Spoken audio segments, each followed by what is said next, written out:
Hi everyone, आज हम करने वाले हैं types of electrophilic substitution reaction over our hello element. ठीक है, लास्ट टाइम मैंने आपको एक वीडियो में समझा दिया था, जो लास्ट पार्ट था वीडियो का वो ज़रूर देखकर इस वीडियो को ऑन कीजिएगा, ओपन कीजिएगा, क्योंकि उसमें मैंने आपको क्लियरली समझाया है कि आखिर इलेक्ट्रोफिलिक सब्स्टिट्यूशन रिएक्शन सिर्फ ऑर्थो और पैरा पोजीशन पे ही क्यों होता है और पैरा प्रोडक्ट ही हाईली स्टेबल प्रोडक्ट क्यों बनता है। ओके, तो चलो करते हैं electrophilic substitution reaction.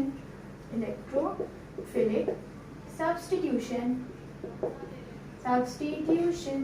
Reaction. Okay, तो ये है हमारे पास हमारा हेलो एलीन। ओके, ये रहा हमारा क्लोरोबेंजीन। ठीक है, तो चलो अब हम करते हैं इसके साथ रिएक्शन। तो फर्स्ट रिएक्शन है इलेक्ट्रोफिलिक, वो है हमारे पास, पहले नाम लिखते हैं। ठीक है, वो है हमारे पास क्लोरीनेशन। क्लोरीनेशन, ठीक है, क्लोरीनेशन मतलब क्या है भाई? क्लोरीन एक इलेक्ट्रोफाइल बन के आने वाला है और ऑर्थो और पैरा पे जाके लगने वाला है ना। तो चलो यहाँ पे हमने लिया क्लोरोबेंजीन और इसके में ऊपर डाल दिया Cl2 in the presence of FeCl3। Okay, अब एक्चुअली हो क्या रहा है वो पता होना चाहिए, दैट इज हाईली इंपॉर्टेंट। कि क्लोरीन वैसे तो भाई नेगेटिव होता है, तो यहाँ से क्लोरीन पॉजिटिव कैसे बन गया वो पता होना चाहिए। तो पता है ये जो FeCl3 है वो होता है हमारा लुईस एसिड। अब लुईस एसिड क्या होते हैं? लुईस एसिड वो होते हैं जो इलेक्ट्रॉन पेयर एक्सेप्टर्स होते हैं। इलेक्ट्रॉन पेयर एक्सेप्टर्स जो होते हैं हम उनको कहते हैं Lewis acid, electron pairs acceptors. ठीक है, हम क्या कहते हैं उन्हें? Lewis acid. इसका मतलब ये इलेक्ट्रॉन्स को खींचने वाले हैं। ओके, तो FeCl3 क्लोरीन और क्लोरीन के बॉन्ड को खींचने की कोशिश करेगा, तोड़ने की कोशिश करेगा। तो ये क्या करने वाला है जरा सोच के बताओ भाई। ये क्या करेगा? ये एक क्लोरीन को अपने पास लेके चला जाएगा। FeCl3 क्या करेगा? इस क्लोरीन को अपने पास लेके चला जाएगा। ये पूरा का पूरा बॉन्ड जो है ना, ये शिफ्ट हो जाएगा हमारे FeCl3 की वजह से की तरफ शिफ्ट हो जाएंगे। आयरन कैसा है भाई? मेटल है ना, इलेक्ट्रॉन डोनेट करना चाहिए, लेकिन ये एक तरह का ट्रांजिशन मेटल है, इसके पास बहुत सारे डी ऑर्बिटल है ना। तो ये क्या करता है? ये लुईस एसिड की तरह बिहेव करता है। लुईस एसिड वो होते हैं जो इलेक्ट्रॉन पेयर को एक्सेप्ट करते हैं। तो ये FeCl3 के साथ ये Cl नेगेटिव को एक्सेप्ट करता है और बन जाता है FeCl4 नेगेटिव। ठीक है, अगर ये Cl नेगेटिव पूरा इसके पास चला जाएगा तो बनेगा क्या? हमें मिलेगा Cl पॉजिटिव, एक इलेक्ट्रोफाइल। ओके, तो ये इलेक्ट्रोफाइल जाके कहाँ लग जाएगा? ऑर्थो और पैरा पोजीशन पे, जो मैंने लास्ट वीडियो में आपको क्लियरली समझा दिया था। और इसमें पैरा प्रोडक्ट जो है वो बन जाता है major product. This is our major product. I hope मैं क्लियर हूँ, बिल्कुल सिंपल सा रिएक्शन है, कोई बड़ी बात नहीं है। ये है आपका Lewis acid. Lewis acid chlorine के नेगेटिव पार्ट को एक्सेप्ट कर लेता है। क्यों? क्योंकि ये इलेक्ट्रॉन पेयर एक्सेप्टेड है, इसके पास खाली जगह है, बहुत सारी डी ऑर्बिटल्स हैं भाई, है ना। तो ये FeCl4 नेगेटिव बना देता है। अगर Cl नेगेटिव वाला बॉन्ड इसके पास चला गया तो क्लोरीन के पास क्या बचा? Positive charge. ओके, तो ये Cl पॉजिटिव जाके ऑर्थो और पैरा पोजीशन पे लग जाता है। ओके, चलो आप इसका स्क्रीनशॉट ले लो। फिर हम करते हैं ब्रोमिनेशन। ओके, ब्रोमिनेशन में भी सेम काइंड ऑफ रिएक्शन करेंगे हम। BCl2 की जगह क्या डालेंगे? Br2 डाल देंगे और FeCl3 की जगह क्या डाल देंगे? FeBr3 डाल देंगे और हमारा रिएक्शन आसान हो जाएगा। ओके, तो चलो अब करते हैं हम हमारा ब्रोमिनेशन रिएक्शन। अगर हम क्लोरोबेंजीन के ऊपर ब्रोमिनेशन कराएंगे तो होगा क्या? चलो ब्रोमिनेशन। ओके, तो चलो अब इसमें हम डालेंगे क्या? फिर से हम डालेंगे Br2 in the presence of FeBr3। क्या बनेगा? FeBr3 एक्सेप्ट कर लेगा Br नेगेटिव को और हमें मिलेगा FeBr4 नेगेटिव, क्योंकि ये है एक लुईस एसिड। और बदले में हमें क्या मिलेगा? Br नेगेटिव वाला पार्ट इस पे चला गया तो हमारे पास ये बॉन्ड पूरा इधर शिफ्ट हो गया, तो हमें मिलेगा Br positive which is what, electrophile. Okay, तो यहाँ पे ये बन गया क्लोरीन, क्लोरीन और ऑर्थो और पैरा पे मुझे क्या मिल जाएगा, ब्रोमीन। कौन सा मेजर प्रोडक्ट बनेगा बेटा, मेजर प्रोडक्ट क्या बनेगा हमारे पास, पैरा प्रोडक्ट मेजर प्रोडक्ट बनेगा। Para is the major one, para is the major one, yes. क्यों, क्योंकि इंडक्टिव इफेक्ट की वजह से, वो मैंने ऑलरेडी वीडियो में एक्सप्लेन किया है, तो मैं अब दोबारा एक्सप्लेन नहीं करने वाली हूँ। आपको अगर वो भी चीजें समझनी है कि why electrophilic substitution reaction ortho पे और पैरा पे हो रहा है, तो आपको बस इसके लास्ट पार्ट वाली वीडियो में जाके देखना है, ठीक है, जरूर जाके देखना, आपके माइंड में हर एक चीज क्लियर हो जाएगी, हर एक चीज, I am very sure. Okay, तो चलो स्क्रीनशॉट ले लो बेटा। अब इसके बाद हम करेंगे नाइट्रेशन रिएक्शन। नाइट्रेशन मतलब कौन आने वाला है, सॉरी यहाँ पे ब्रोमिनेशन में Br पॉजिटिव है ना बेटा, नाइट्रेशन में कौन आने वाला है, नाइट्रेशन में आने वाला है NO2 पॉजिटिव, इलेक्ट्रोफिलिक रिएक्शन है ये भी। चलो फिर देखते हैं कि नाइट्रेशन कैसे हो रहा है, ठीक है। तो चलो अब हम करेंगे नाइट्रेशन रिएक्शन। ओके, हमने करना है, ये हमारा थर्ड पार्ट हो जाएगा विच इज नाइट्रेशन। नाइट्रेशन में आता कौन है बेटा, आता है NO2 पॉजिटिव। ओके, तो आया कहाँ से NO2 पॉजिटिव, पहले तो ये देखना पड़ेगा। ओके, चलो अब ये क्या है, HNO3 और H2SO4। ओके, ये आया HNO3 और H2SO4। अब यहाँ पे होता क्या है, NO2 पॉजिटिव जाके लग जाता है, तो पहले मुझे देखना पड़ेगा कि ये NO2 पॉजिटिव आया कहाँ से।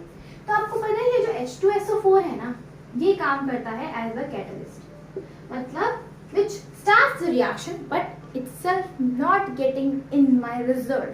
ये प्रोडक्ट में आपको कहीं दिखाई नहीं देगा। चलो देखें क्या हुआ था।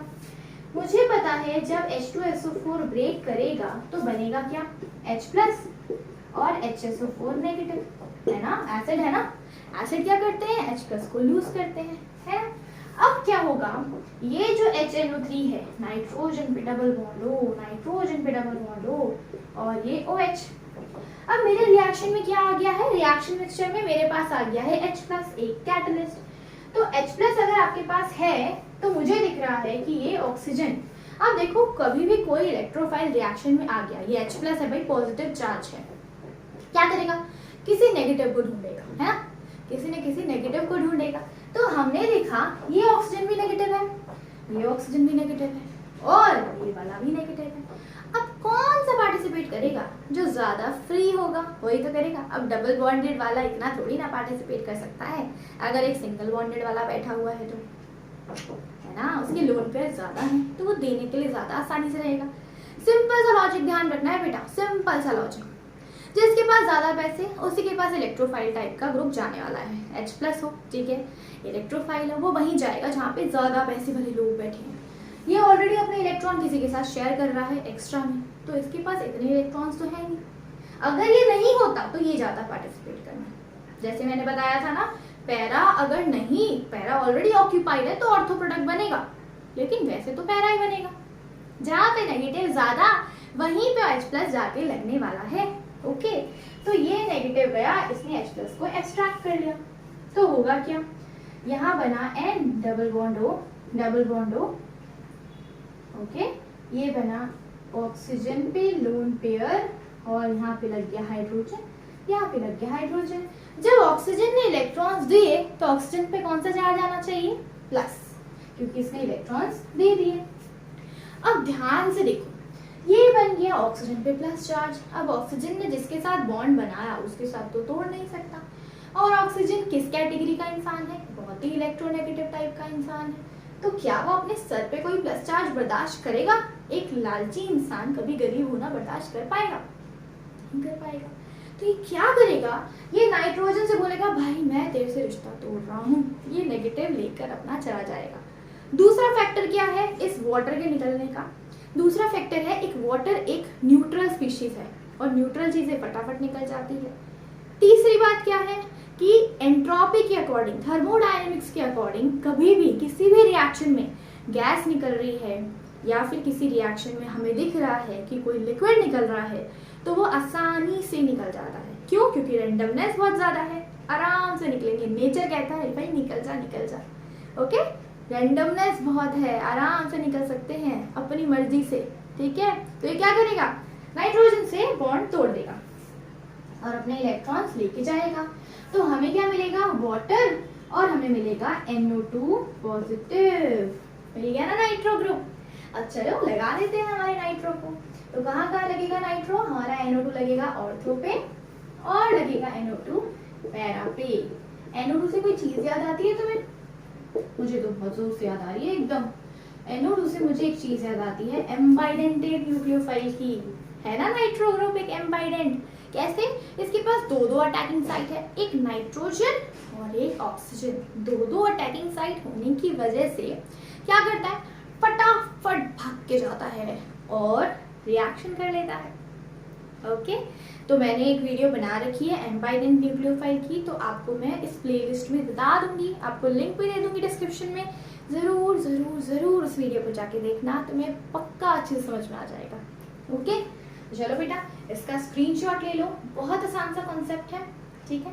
अब आपको दिख रहा होगा ये जो H+ था जो इसने लिया, एंड में देखो वाटर की तरह बाहर निकल गया ना, तो रिएक्शन में इसने पार्टिसिपेट तो नहीं किया। तो this is what, this is my catalyst, okay. Paper में क्वेश्चन आता है why H2SO4 we are using in a nitration reaction. The H2SO4 is acting as a catalyst and you have to show how it acting as a catalyst. So you can draw all these structures. Okay? तो चलो screenshot ले लो बेटा, 1 2 3। चलो अब हम करते हैं next, okay. Next हम करेंगे सल्फोनेशन रिएक्शन। चलो भाई सल्फोनेशन देखते हैं, उसके अंदर ऐसा क्या हो रहा है ना। देखते हैं हमारा सल्फोनेशन, फोर्थ इलेक्ट्रोफिलिक रिएक्शन। क्या है ये fourth electrophilic reaction? Sulphonation reaction, ठीक है। सल्फोनेशन में कौन आता है? SO3H, हमारा ये इलेक्ट्रोफाइल आता है, ठीक है। ये इलेक्ट्रोफाइल आएगा। चलो देखते हैं आखिर ये इलेक्ट्रोफाइल बना कैसे, ओके। चलो हम क्या डालते हैं ना इसके अंदर, हम डालते हैं H2SO4, बस रिएक्शन होगा। चलो देखते हैं क्या हुआ। अगर H2SO4 डालते हैं ना तो H2SO4 ना डिस्प्रपोर्शनेट हो जाता है, देखते हैं कैसे होता है। तो एक H2SO4 लेती हूँ मैं यहाँ पे, S double bond O, S double bond O, OH और OH, दो H2SO4 लेने पड़ेंगे तभी तो रिएक्शन होगा। एक दूसरी जगह जाएगा, एक दूसरी जगह जाएगा। चलो देखते हैं आखिर हुआ क्या। ये ऑक्सीजन पे था लोन पेयर, दोनों के पास है ना, तो ये ऑक्सीजन पे जो लोन पेयर है वो क्या करेगा, हाइड्रोजन को एक्सट्रैक्ट करेगा। मुझे पता है H2SO4 एक बहुत अच्छा एसिड है, तो क्या करेगा, एक H+ को रिलीज कर देगा, तो इसी का दूसरा वर्जन क्या करेगा, उस H+ को एक्सेप्ट कर लेगा। तो होगा क्या, देखें। तो ये लेकर जाएगा इस H+ को और इस पर आ जाएगा नेगेटिव, आएगा ना, क्योंकि H+ आसानी से लूज कर सकता है। होगा क्या, यहाँ पे बन जाएगा हमारे पास S डबल बॉन्ड O, यहाँ नीचे बना देती हूँ। एक तो ये बन जाएगा HSO4 नेगेटिव, ऑक्सीजन 4 है ना बेटा, तो ये बन गया HSO4 नेगेटिव। एक तो बन गया मेरे पास HSO4 नेगेटिव। दूसरा क्या बना, ये बना सल्फर डबल बॉन्ड O। इस ऑक्सीजन ने दो हाइड्रोजन को ले लिया, एक हाइड्रोजन इस पे ऑलरेडी था, ठीक है। तो ऑक्सीजन पे क्या आएगा, प्लस चार्ज। सेम बिल्कुल वैसा टाइप का रिएक्शन हो जाएगा। कैसे, ये सल्फर से ऑक्सीजन बॉन्ड तोड़ देगा। क्यों? क्योंकि वाटर एक न्यूट्रल स्पीशीज है और न्यूट्रल स्पीशीज आराम से निकलना चाहती है। और दूसरा मैंने क्या समझाया कि एंट्रोपी भी इसको फॉलो करती है। थर्मोडायनेमिक्स कहता है गैस निकल रही है, लिक्विड निकल रहा है, निकालो, न्यूट्रल स्टेट में निकालना पड़ेगा ताकि ये निकलने के बाद काफी स्टेबल हो, ओके। तो ये निकल गया। अगर ये निकलेगा तो सल्फर पे क्या आएगा, प्लस चार्ज। तो इसलिए सल्फर पे मैंने पॉजिटिव लगाया। कौन अटैक करने जाएगा, सल्फर, ठीक है। तो बनेगा क्या, मुझे यहाँ पे मिल जाएगा वाटर, ठीक है, मुझे मिल गया वाटर और मुझे मिल गया साथ में SO3H पॉजिटिव, ठीक है। अब यही है आपका इलेक्ट्रोफाइल। चलो अब रिएक्शन कराते हैं, है ना। ये रहा मेरा क्लोरीन है ना, ये रहा SO3H ऑर्थो पे, और मुझे कहाँ मिलेगा बेटा, पैरा पे। चलो बताओ कौन सा मेजर प्रोडक्ट, मेजर प्रोडक्ट है हमारा पैरा वाला। ठीक है, क्लियर। बहुत आसान सा कंसेप्ट है, कोई बड़ी बात नहीं है और डरने वाली भी कोई बात नहीं है। मैकेनिज्म भी आ गया ना, आसानी से ड्रॉ कर सकते हो, कितना आसान है। चलो अब आप इसका स्क्रीनशॉट ले लो, फिर हम चलते हैं आगे, और आगे हम पढ़ने वाले हैं फ्रिडल-क्राफ्ट रिएक्शन। ठीक है, वो भी एक इलेक्ट्रोफिलिक काइंड ऑफ रिएक्शन है। तो चलो अब वो पढ़ते हैं। ओके, तो आई होप आपको ये ठीक से समझ में आ गया होगा अच्छे से। बहुत आसान कॉन्सेप्ट है, कोई बड़ी बात नहीं है। चलो अब देखते हैं फ्रिडल-क्राफ्ट रिएक्शन। अब हमने देखना है फ्रिडल-क्राफ्ट रिएक्शन। देखिए भाई, फ्रिडल-क्राफ्ट कैसा होता है। अब हमारा ये 5th है, फ्रिडल-क्राफ्ट रिएक्शन। अब फ्रिडल-क्राफ्ट में ना बेटा आप 2 रिएक्शन पढ़ोगे। एक आप पढ़ोगे फ्रिडल-क्राफ्ट एल्काइलेशन, इसके 2 पार्ट्स हैं, है ना। एक आप पढ़ोगे फ्रिडल-क्राफ्ट एल्काइलेशन। देखो एल्काइलेशन के नाम से ही समझो, एल्काइल ग्रुप आने वाला है। एल्काइल, एल्काइल मतलब कोई भी carbon containing positive, methyl, ethyl, propyl, इस that way, okay, in that way alkyl group. दूसरा है हमारे पास फ्रिडल-क्राफ्ट एसाइलेशन। दूसरा है मेरे पास फ्रिडल-क्राफ्ट एसाइलेशन। एसाइलेशन क्या होता है, एसाइल ग्रुप। एसाइल ग्रुप पता है क्या होता है, C+O CH3 पॉजिटिव, ये वाला ग्रुप। जहां पे मैं प्लस लगा रही हूँ ना बेटा, वही जाने वाला है अटैक करने, इतना ध्यान होना चाहिए। अब ये आया कहाँ से, अब चलो उस तरफ चलते हैं। तो पहले समझते हैं फ्रिडल-क्राफ्ट एल्काइलेशन, उसके बाद समझते हैं फ्रिडल-क्राफ्ट एसाइलेशन। ठीक है, तो चलो अब सबसे पहले करें फ्रिडल-क्राफ्ट एल्काइलेशन। तो हम करते हैं फ्रिडल-क्राफ्ट एल्काइलेशन रिएक्शन। चलो एल्काइलेशन।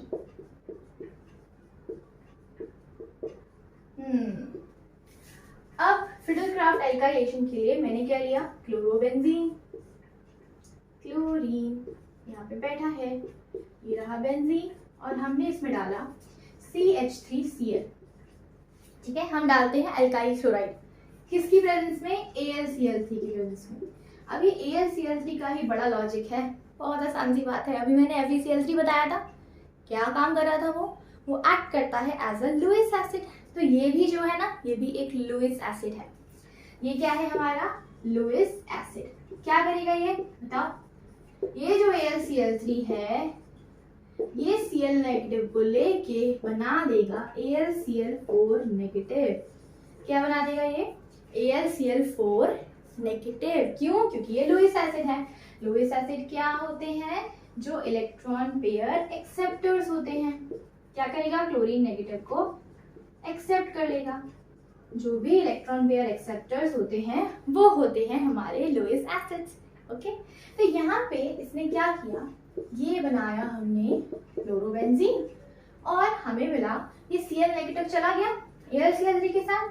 तो देखो Cl नेगेटिव जब इसके साथ चला गया तो CH3Cl का बॉन्ड टूटेगा तो Cl नेगेटिव जाएगा ना, तो बनेगा क्या, CH3 पॉजिटिव, बनेगा ना CH3 पॉजिटिव। अब मतलब समझ में आया कि यहाँ पे आपका जो इलेक्ट्रोफाइल है वो है मिथाइल। क्या है, मिथाइल। तो वो कहाँ लग जाएगा, वो लग जाएगा ऑर्थो पे, और लग जाएगा हमारे पैरा पोजीशन पे। बन गया हमारा प्रोडक्ट। मेजर कौन सा, पैरा वाला। मेजर कौन सा, पैरा वाला। कितना आसान था ना, फ्रिडल-क्राफ्ट एल्काइलेशन रिएक्शन। ठीक है, क्या बना, AlCl3 था एक लुईस एसिड। लुईस एसिड का काम क्या होता है, उसका काम होता है इलेक्ट्रॉन पेयर को खींच लेना। इलेक्ट्रॉन पेयर को उसने खींच लिया तो हमें क्या मिला, CH3 पॉजिटिव, और ये पॉजिटिव चला गया ऑर्थो और पैरा पोजीशन पे। ओके, तो नोट कर लो फटाफट इसे, स्क्रीनशॉट ले लो, उसके बाद नोट कर लेना आराम से। ओके, तो चलो अब नेक्स्ट करते हैं, नेक्स्ट समझते हैं। नेक्स्ट क्या है हमारे पास, फ्रिडल-क्राफ्ट एसाइलेशन रिएक्शन। नेक्स्ट है हमारे पास फ्रिडल-क्राफ्ट एसाइलेशन। अब एसाइलेशन में मैंने क्या बोला, एसाइलेशन में आपका एसाइल ग्रुप जो होता है वो होता है C+O CH3। इस कार्बन पे आता है प्लस, तो कार्बन लगने वाला है ना। तो यहाँ पे मैंने क्या लिया, यहाँ पे मैंने लिया C double bond O CH3 और यहाँ पे Cl, ओके। और क्या लिया AlCl3। फिर से क्या होगा, ये C double bond O CH3 है, यहाँ पे लगा है क्लोरीन, AlCl3 आएगा, इस बॉन्ड को लेके जाएगा और हमें क्या मिल जाएगा AlCl4 नेगेटिव। क्यों? क्योंकि ये एक लुईस एसिड है, ये नेगेटिव पार्ट को अपनी तरफ खींचेगा और नेगेटिव कौन है, जो इलेक्ट्रोनेगेटिव है वो है क्लोरीन, इसने खींच लिया। और हमें क्या मिला, देखो बॉन्ड कहाँ से टूटा, यहाँ से ना, तो हमें मिला कार्बोनिल कंपाउंड के ऊपर, इस कार्बोनिल ग्रुप के ऊपर पॉजिटिव, तो इलेक्ट्रोफिलिक कौन हो गया, CO ग्रुप, ठीक है। तो कौन जाएगा, हमारा जाएगा CO CH3, ठीक है। ये मैंने बनाया क्लोरीन, यहाँ पे बना C double bond O CH3 acyl group plus ये माइनर हुआ और ये हो गया मेजर Cl और यहाँ पे पैरा पे क्या बन गया C double bond O CH3, this is my major product. देखो कितना आसान रिएक्शन है, कितना ज्यादा आसान, ठीक है। तो हमने क्या पढ़ा, सिंपल सी चीज है ना, फिडेलक्राफ्ट एसाइलेशन के अंदर आपको ध्यान रखना है कि आपका COCH3 ग्रुप जाने वाला है पार्टिसिपेट करने। दूसरी चीज, मिथाइल से इंटरेक्शन नहीं कराना, इस कार्बन से कराना है। क्यों? क्योंकि ये कार्बन इलेक्ट्रोफिलिक है, ओके। तो यही तो इलेक्ट्रोफाइल की तरह जाएगा ना। तो ये इलेक्ट्रोफिलिक सब्स्टिट्यूशन रिएक्शन हो गया ऑर्थो पे और पैरा पे, और हमें पता है पैरा प्रोडक्ट क्या बनता है, major product, okay. I hope आपको ये वीडियो अच्छे से समझ में आ गई हो। हमने क्या क्या पढ़ा, हमने पढ़ा types of electrophilic substitution reaction, जिसके अंदर हमने क्या पढ़ा, हमने पढ़ा सल्फोनेशन उसका मैकेनिज्म, नाइट्रेशन उसका मैकेनिज्म, क्लोरीनेशन उसका मैकेनिज्म, ब्रोमिनेशन उसका मैकेनिज्म, फिर ये फिडेलक्राफ्ट एल्टाइलेशन और फिडेलक्राफ्ट एसाइलेशन। था ना आसान, कोई बड़ी बात नहीं है, ठीक है। तो चलो आप इसका स्क्रीनशॉट ले लो, 1 2 3 4 5 डन। तो चलो आई होप रियली होप कि आपको इस वीडियो में हर एक बात, हर एक चीज अच्छे से समझ में आ गई हो। एक चीज अच्छे से ध्यान रखना, किसी को रेजोनेंस समझना है सो यू शुड कमेंट, आप कमेंट करके बताओ।